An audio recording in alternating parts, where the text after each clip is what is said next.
నిజం చెప్తున్నా బావా, నువ్వు ఎన్ని మాటలన్నా నీతో ఎన్ని గొడవ పడ్డా ఫస్ట్ టైం నేను చూసిన రోజు నుంచి ఈ రోజు దాకా నా తొలి ప్రేమ నీ మీదనే కలిగింది బావా. నువ్వంటే నాకు చాలా ఇష్టం. Love you. ఏమైంది బావా, ఏం చెప్పట్లే? లవ్ యూ బావా. ఏంటే కళ్యాణ్ ఇంత పెద్ద షాక్ ఇచ్చినావు? నువ్వు షాక్ అవుతావు నాకు తెలుసు బావా, అయినా నేనంటే నీకు ఇష్టమే కదా. ఇష్టమే కానీ నువ్వు అనుకుంటున్నట్టు కాదే, నేను ఎప్పుడు నేను ఆ ఉద్దేశంతో చూడలేదు.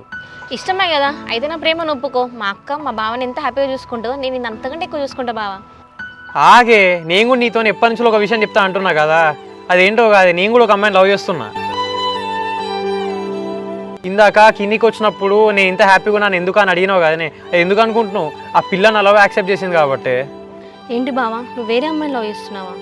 అరే నిజం చెప్తున్నాను, నేను ఎప్పుడు నేను ఆ ఉద్దేశంతో చూడలేదే. మా ఫ్యామిలీలో ఒక రిలేటివ్ లా చూసిన తప్ప నేను ఆ ఉద్దేశంతో అస్సలు చూడలేదు. నువ్వు వేరే అమ్మాయిని లవ్ చేయడం ఏంటి బావా? నేను మీద ఫుల్ హోప్స్ పెట్టుకున్నా, నువ్వు లేకపోతే నేను ఉండలేను. అసలు నా మీద హోప్స్ ఎందుకు పెట్టుకున్నా చెప్పు? నువ్వంటే నాకు ఇష్టమే అయితే నేను వేరే అమ్మాయిని ఎందుకు లవ్ చేస్తా చెప్పు? అయినా నువ్వు తొందరపడకి, ఇప్పటికైనా మించిపోయింది ఏం లేదు కానీ నువ్వైతే ఇంట్లోకి ఈ విషయం చెప్పకు. అట్లా కాదు బావా, నేను చెప్పేది నువ్వంటే నాకు చాలా ఇష్టం. Love you. కార్తీక్ ఏం చేస్తాడు? ఫోన్ చేద్దాం. మళ్ళీ అట్లనే మాట్లాడతావేందే? ఇగో నాకు ఆ అమ్మాయి కాల్ చేస్తుంది.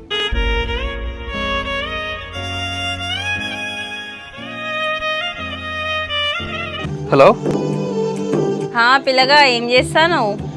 ఏం లేదే, ఖాళీగానే ఉన్నా. నువ్వేం చేస్తున్నావు? ఏం లేదు, ఖాళీగానే కూర్చున్నా, బోర్ కొడుతుందని చెప్పి నీకు ఫోన్ చేసిన. అవునా, ఎందుకు?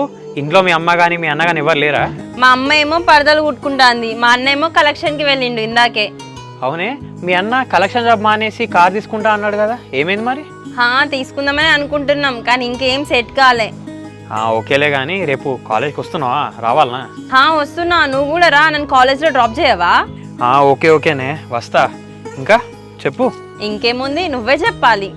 ఏంటి మా బావ నన్ను కదని చెప్పేసి ఇంకో అమ్మాయిని లవ్ చేయడం ఏంటిది? నా పరిస్థితి ఏంటి ఇప్పుడు?